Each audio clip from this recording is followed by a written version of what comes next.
News when you want it with Bloomberg News Now. I'm Amy Morris. And there's your closing bell for this Monday on Wall Street, where stocks gained and oil sank on word of a deal to reopen the Strait of Hormuz. We do check those closing numbers for you each day here at Bloomberg. The S&P 500 gained 124 points. NASDAQ gained 795 points. That is more than 3% higher for NASDAQ. The Dow gained less than 1%, right at 469 points. The 10-year Treasury yield at 4.46%. The 2-year yield at 4.06%. WTI crude fell more than 4%. It's now at $81 a barrel. Brent crude down 4.25%. It is down to $83.63 a barrel. And Fox has agreed to buy Roku in a deal valued at about $22 billion. That includes debt. Roku shares fell about 2% in regular trading.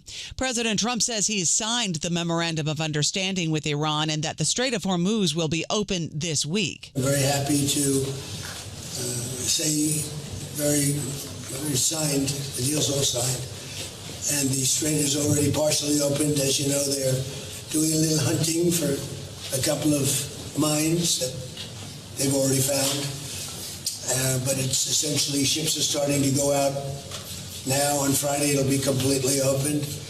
President Trump in France alongside French President Emmanuel Macron.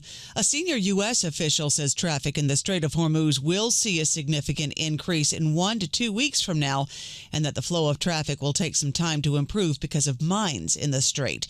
Details of the Memorandum of Understanding should be released in 24 to 48 hours and reportedly includes $300 billion in funds to help rebuild Iran. Officials say technical talks are set to begin later this week, and the deal is set to be formally signed on June 19th in Switzerland, but Israel already says it's not in favor of the deal. Evelyn Farkas is a former Pentagon official who now heads the McCain Institute. She has a closer look at the Israeli Prime Minister Benjamin Netanyahu's motivations. He would like to destroy as much of Iran's military as possible, as much of the proxy forces in Lebanon.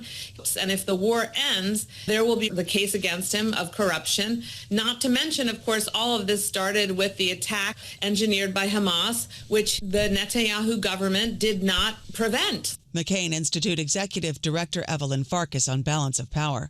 The U.S. emergency supply of crude oil has since fallen to its lowest level since 1983 as the Trump administration moves forward, completing its plan to release 172 million barrels to try to ease those fuel prices. Energy Department data show the Strategic Petroleum Reserve has now dropped to a near-record low of roughly 340 million barrels.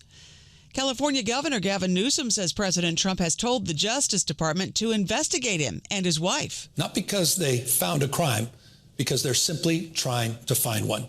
They're demanding records. They're abusing the grand jury process, digging through years and years of random documents. Newsom said on social media he's being targeted by Trump because he's considering a run for the White House.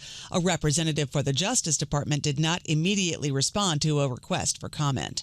SpaceX shares jumped in their second day of trading, adding to gains after its blockbuster debut. A solid first-day performance for SpaceX helps pave the way for the potential IPOs from Anthropic and OpenAI. Shares of SpaceX closed today 19.5% higher. That's about $192 per share. NVIDIA is set to raise $25 billion from a high-grade bond sale that received more than 3 times that amount in demand, underscoring investor appetite for exposure to the AI boom.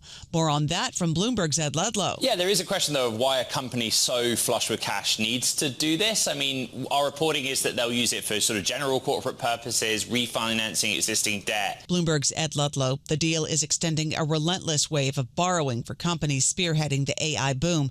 NVIDIA shares gained 3.5% in regular trading. The Supreme Court has declined to put any new limits on President Trump's tariff authority, leaving in place the import taxes that were imposed during his first term on hundreds of billions of dollars in goods from China. Turning away an appeal by a group of importers today, the High Court, without comment, let stand a 2025 federal appeals court decision that upheld those duties. That's news when you want it with Bloomberg News Now. I'm Amy Morris, and this is Bloomberg.